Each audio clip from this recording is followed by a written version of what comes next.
Hello, I'm Susan Patricelli Regan, the host of Connecticut Valley Views. And my guest today is Ben S. Proto, Jr., longtime GOP operative and elections lawyer who was elected to the Republican state chair this past June. It's a pleasure to have you on the show. Thank you, Patricia. Nice to be here. Just a little review of your professional background, your career before you've taken up this post. Well, my real kind of job is I'm an attorney. I've been an attorney for over 35 years. Mm-hmm. My practice is in Stratford. I've worked for the state for a period of time. I worked, my first foray into politics was working for the House Republican Caucus as an attorney with them, and was with them for a number of years. And over the course of the years, became more actively involved within Republican politics and Republican campaigns. At the local level, I served as a town chairman in Stratford in the late 90s. I was intimately involved with the John McCain campaign in 2000. Mm-hmm. I was one of 3 statewide coordinators in 2000 and again in 2008. Have worked with a number of gubernatorial candidates on their convention strategy and convention management. Larry DeNardis, my dear late friend from Hamden, mm-hmm. The former congressman and president of the University of New Haven. In 2010, I worked with Chris Shays in 2012 in his Senate run, John McKinney in 2014, Dan Carter in his Senate run in 2016, and Steve Upsitnik in 2018 mm-hmm. on his gubernatorial. For the most part, other than with Larry, which we had some interesting fun with that convention, all of my candidates were qualified for primary, and all of them ran in a primary. Oh. And moved on from there. In 2016, I was asked to coordinate the Trump campaign in Connecticut. Oh, all right. And we were very successful. That we had a volunteer base of almost 1,000 people in the state of Connecticut, making phone calls, putting up signs, knocking on doors, things along those lines. And I've served, I've been a delegate to 3 national conventions, 2000, 2008, and 2016. I've served on the Rules Committee of the convention, the Credentials Committee of the convention.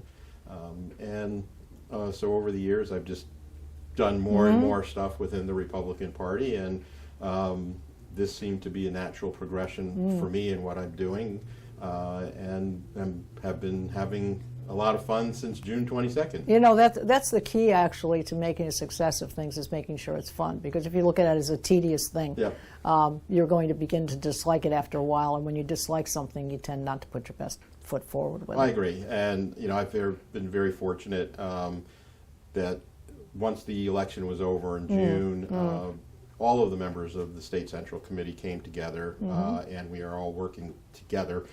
I never expected, nor did I anticipate, that I would get 100% of the vote. I didn't. Yes. I did pretty well.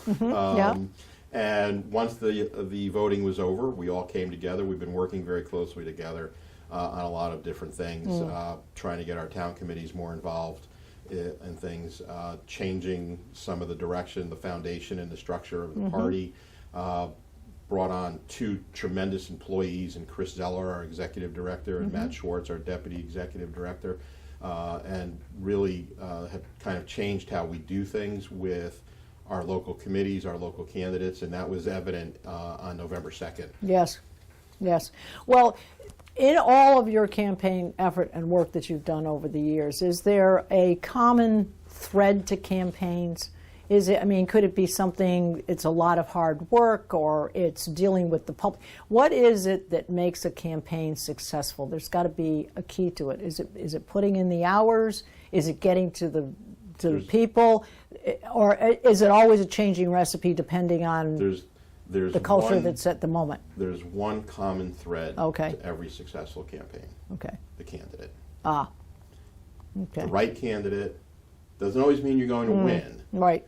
But at the end of the day, people aren't voting for me as the campaign manager or for the governor because I'm the state chairman or whatever it might be. They're voting for the candidate. And if you have good candidates, if you have candidates who are committed to their communities, who are committed to their state, candidates who understand what the people in their districts or their towns are looking for, understand their issues, understand how they can provide assistance and help, and are likable. Yes. You have to be likable in this job if you're running. Yeah. At the end of the And day, it's got to be honest, likable. It absolutely. can't be just a lot of No. smiling and No. handshaking. You know the old joke of, Yeah. I tell candidates all the time, what can I do? What can I do? Yeah, yeah. And look, you have two jobs. Yeah. Kiss babies and shake hands. Yeah, well, yeah. okay, we're not kissing babies Right, so much right, anymore. right, Shaking right. hands may be a Yeah, fist yeah, bump now. yeah. But it's that. Yes. It's we can bring all the digital technology we want into this. Sure. We can bring all of the TV and radio and internet and Twitter and Right, Facebook right, and Snapchat right. and TikTok and anything else you want. At the end of the day, it's knocking on somebody's door, looking them in the eye and saying, "Hi, I'm Ben Proto. I'm running for X, and I'd really like your vote." So that knocking on the door thing actually works. It's the okay. most important campaign activity a candidate in a campaign can do. Is What do you knock think on of doors. television commercials? Are they? Yeah, I mean, does that sell or not? I think Get your face out there. Well, get your face out there. TV, I think, has become somewhat less important than it has been because of the internet. True. Because so many people now are on streaming services, Right. Which don't run advertising. That's not to say that someone who is running for a Republican nomination doesn't want to be on running an ad on Fox News during Hannity or Tucker. Sure. And vice versa. If you're running on the Democratic side, you probably want to run on Rachel Maddow or Sure. an Anderson show, because that's where your base is. Of course. But I think at the end of the day, if you're looking for how do we advertise, how do we do things, you were in the private sector. We were just talking about Yes. what your previous life was like. Yes, yes. At the end of the day, the Connecticut Republican Party, the Connecticut Democratic Party, is a business. Yes, And we have a customer base. that's correct. And in fact, I will tell you, I have at least 3 different customer bases. I have my town committees, I have my elected officials, Right. and I have the voters. Yeah. And it's our job to figure out how to take our product, create our product, manage our product, market our product, sell our product, and figure out what the price point of our And product that's exactly is. right. And watch the bottom line. And watch the bottom line. And the bottom line for us is votes. Sure, of course. And so I tell everybody, in your Yeah. previous life, if Yeah. your company had 25% of the marketplace, Right. they'd be thrilled to death. Yes. If I have 49.5% of the marketplace, I lose. Right. Right. So Yeah. that's the biggest difference between the private sector and political sector, is what percentage of the marketplace we need to control to be successful. Yeah, and I think the fact of the matter is you need to know what your target market is. Yep. And if you need to create a hole and fill it, or you need to see a hole that's there and put it in there. So you have different price points for different people depending on what your product is. I agree. You Again, Entry level to get them in. right. And in some of those cases, those entry level products are planning and zoning. Yes. Our Board of Education, Board of Finance, Correct. Board of Selectmen, assessment appeal boards, the local offices that are so tremendously important in how our government operates. And these are people who volunteer their time. And I think that's often forgotten by voters and the public when we become somewhat nasty with our local folks. These are our friends and neighbors. These are people that You've got to remain civil. that we go, we go to church with, Yes. or we play Yes. softball with, or Yes. our kids are in dance class together. And they're volunteers. They're not getting paid. They're giving up time from their families to do this, to try to make their town better or their community better.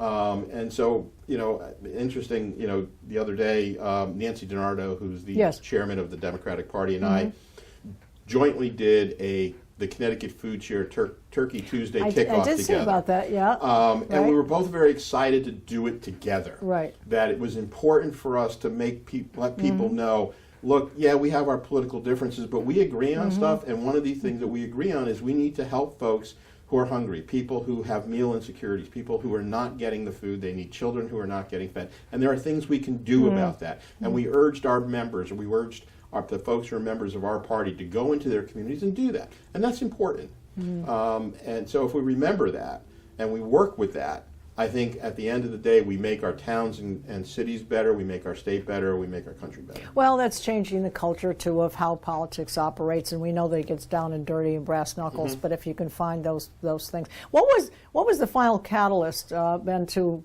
you decide to run for this position? What was there a turning point, or had you been thinking about it for a long time? I had thought about it for a while. I actually thought about it in 2019. Okay. And there were some personal issues within my family that my daughter had been injured and had some major surgery and whatnot. Okay. Very and sorry so to hear decided that. not to do that. She's okay fine. now? Oh, yeah. Okay. She tore up her hip. Doing what she does. Yes. And so she lived in Miami, so she had come back and was living with us. So it kind of just disrupts your life a little bit. Of course. And we're all back to where we're supposed to be. So when JR announced in October of last year that he wasn't going to run in June, I started talking to people about running for chairman. And then when he stepped down in January, we had the special election. I ran for chairman for that special, to fill the vacancy. Yep. Sue Hatfield was elected, did a great job for us through the end of June, and I was elected to a full term in June. So I don't know if there was really a turning point. I think it was more along the lines. It was an evolution. Yeah, it evolved. It seemed kind of to be the next step for me. Sure. Oftentimes in politics, there's an up or out mentality. I've done all of this. Do I want to do that same thing again, or do I want a new challenge? Sure, of course. And I wanted a new challenge. I really wanted to try to make our party stronger and better, to rebuild our foundation and our structure, to put us in a better position to be able to help our candidates be successful. I do believe that at the end of the day, if Republicans are more successful, if we have more House and Senate members, if we were to have the governor, the state of Connecticut would be run very differently, it would be managed very differently, and I think we would be in a very different position than we are today. I tell everybody all the time, prior to November 2nd, Republicans controlled just over half of the town and city halls in Connecticut. We now have over 102 towns and cities that have Republican leadership. I will put any Republican town against any and the Democratic municipals town. were fantastic. Yep. I mean, 20 towns you turned around. 19. We flipped 19 mayor for selectmen from Democrat to Republican. I believe we had another five towns that were council manager towns, where the council is the chief political body that we flipped. And those towns, and I know as I look out over the landscape, that our Republican towns are better managed, they're better run than the Democrat towns. And I believe if we were to have a governor and a legislature with more Republicans, even a majority, that this state would be better managed and better run. Well, one of the things I think, do you think it was internally corrected that had that happen? It was the slate of people you had out, or do you think it's a national scene Biden effect that helped that red wave? I think it's a little bit of both. Again, going back to where we started the conversation, campaigns are about candidates. Yes. And as we looked around the state, we had some very good candidates running in our different towns and cities who were able to connect with their voters on that local level. I do think there were some national politics in play. I know some of my Democratic friends and some of the political scientists are kind of poo-pooing that. They weren't really poo-pooing that in 2019 or 2017 when the Democrats were doing better in the municipal elections because of the Trump effect.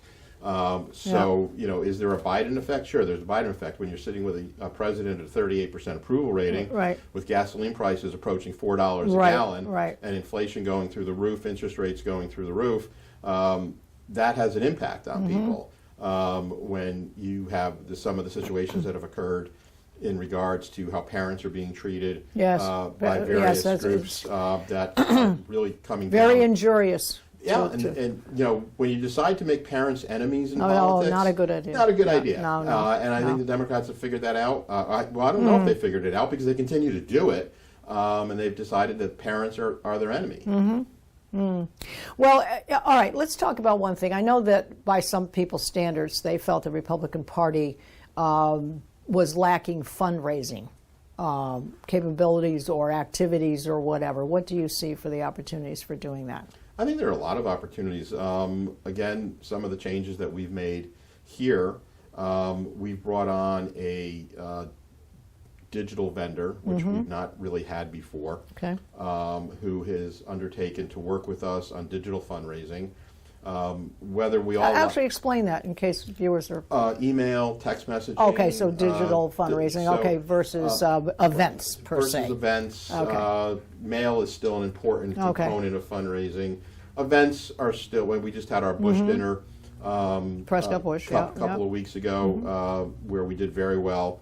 But we live in a digital world. And for the most part, probably most people today under the age of 50 pay their bills online, get their bills online, have auto pay, don't probably get much mail. If they do, it's junk mail. True. For the most part, their True. bills don't come in the mail anymore.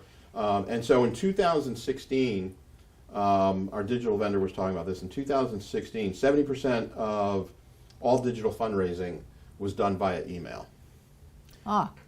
In 2020, over 70% of all digital fundraising was done via text messaging. Oh. We live in, Is that because it's quickest? Or, well, or we live, what? we live in a texting world. Okay.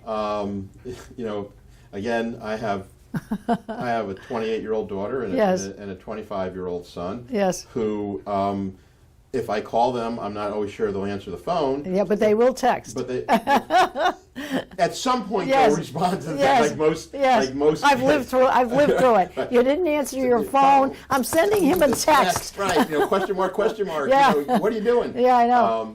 But that's where Yeah. people live. And Right. the interesting thing about text messaging is most people, when they get a text message, want to respond to it in some way, shape, or form. Yeah. And you know, when we do texting for campaigns, which we did a lot of texting for this past November 2nd campaign, people will respond, Okay. and they may not be nice responses, Yeah. which are just as important to us as the people who tell us they love us and they're voting for us. Okay. It's always good to know who's not supporting you, Sure, sure. and who is supporting you. Yes, I agree. Yes, you need to have the landscape. And you need to have the landscape. Yeah. It also allows you to better use of your resources. Yes. And to better understand, you know, if you do a particular message and you get a lot of people Yeah. coming back at Right, you right. in a negative way, maybe we need to look at how we're messaging this. That's true. So, Well, that's a good segue. Okay, so messaging now. Now, you said that, you know, it's important for the candidate to be likable, and the candidate's the key thing. You're selling, it's a product you're selling, and so forth. The messaging for the Republican Party, now, is it going to be a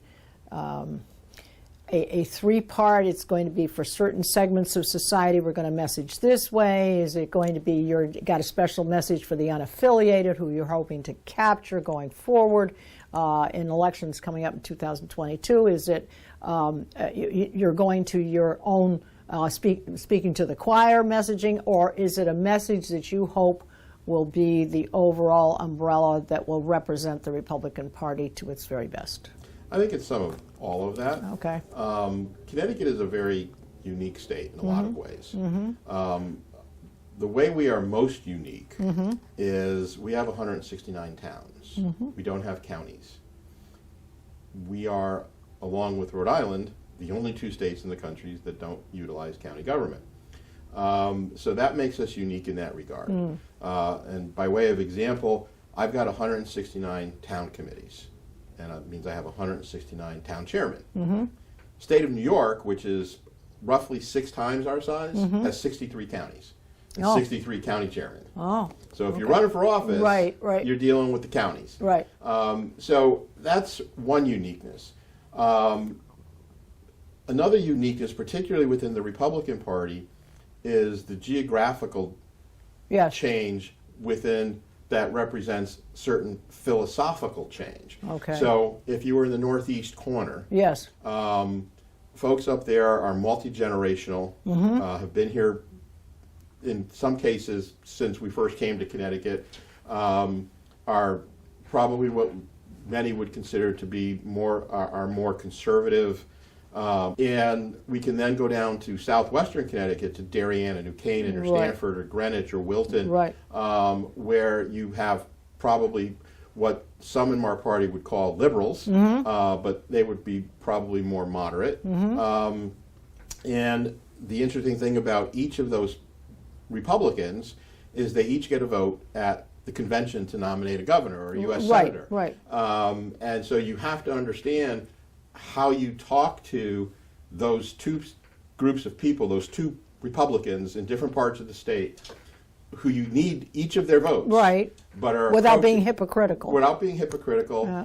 Being honest and truthful, Yes. as you said, and true to Keep yourself. your and integrity, And, yeah. true to your beliefs, and be able to talk to them. So oftentimes, the issue is the same. Mm-hmm.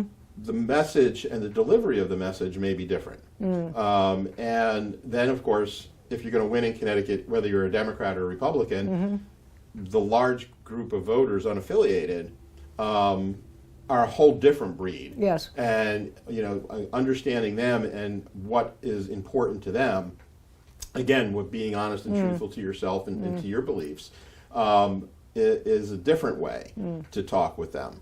And so we begin to look at groups of people, and we begin to target different different groups. A New Haven is very different than a Brantford, Right. but they're only 10 miles apart. East Haven is between them, but those are very different groups of people. Yeah. Great people, wonderful people, Yes. but different. Yeah. And so how do you talk to New Haven and Brantford at the same time? Yeah, I think one of the things about COVID that has, when a group of people who are diverse, let's say diverse, and they're thinking about life in general and what they see as their aspirations, as it were, personally, professionally, and whatever. When a common enemy, the day the Earth stood still is an old movie, and some alien came down. Well, now the whole world has got this one enemy. Okay, it's a common thing. COVID could be looked at that way. And when COVID came and it interrupted jobs and it interrupted school and it interrupted transportation and people getting together, and people were all suffering the same kinds of things and couldn't see their family and loss of loved ones in nursing homes and stuff, that became the common enemy. And so therefore there is that opportunity to say, okay, how do we address that? Is that going to be some part of the Republican message in a way much of like, how to restore the economic? Much like your movie, The Day the Earth Stood Still, it's a great old You notice science how I grabbed that right back? It's a great old science fiction Because it's movie, a great movie, which was remade with Keanu Reeves. Yes, yes. What was interesting about it, you're right, there was a common enemy. You're right.